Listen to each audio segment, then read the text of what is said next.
Part ৮ প্রথম রাত প্রথম সত্য। সম্পূর্ণ ভিডিও জুড়ে রয়েছি আমি আব্দুল্লাল ফাহাদ। সত্য সবসময় আলো আনে না।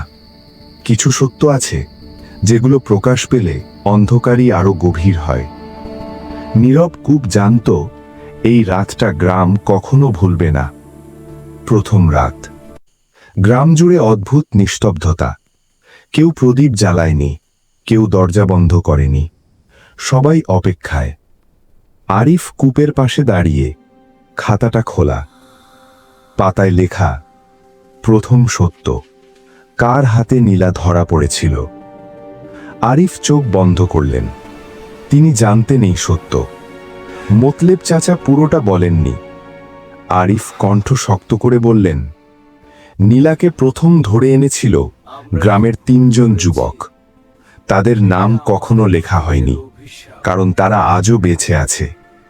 ভিড়ের মধ্যে নড়াচড়া, কেউ কেউ মুখ ঢাকল। কূপের ভেতর থেকে হালকা শব্দ। খাতায় নিজে নিজেই লেখা উঠল, নাম বলো।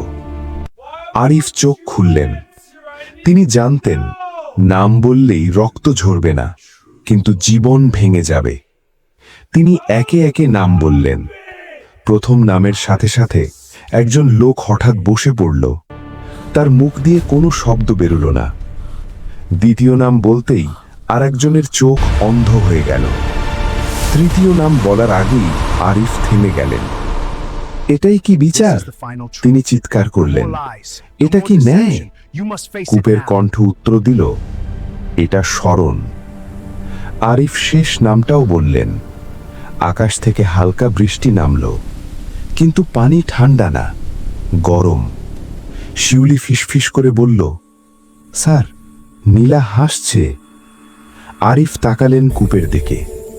অন্ধকারে একটা ছায়া, একটা মেয়ের ছায়া। খাতায় লেখা হলো, প্রথম সত্য সম্পন্ন, দ্বিতীয় রাত অপেক্ষমান। আরিফ বুঝে গেলেন পরের সত্যটা আরো ভয়ঙ্কর। প্রথম সত্য বলার পরেও কূপ থামেনি। তাহলে দ্বিতীয় সত্য কি, যেটা শুনলে গ্রাম নিজেই ভেঙে পড়বে? আরিফ কি পারবে দ্বিতীয় রাতেও দাঁড়িয়ে থাকতে? পার্ট ৯ প্রকাশ পাবে গ্রামের সবচেয়ে বড় মিথ্যা, যেটাকে সবাই সত্য ভেবে এসেছিল। আজ এ পর্যন্তই। দেখা হবে পরবর্তী রহস্যময় ভিডিওতে। ভিডিওটি যদি ভালো লেগে থাকে অবশ্যই লাইক, কমেন্ট এবং সাবস্ক্রাইব করতে ভুলবেন না। এবং যারা ফেসবুক থেকে দেখবেন, ফেসবুক পেজটিকে অবশ্যই ফলো দিয়ে পাশে থাকবেন এবং শেয়ার করে দেবেন। ধন্যবাদ।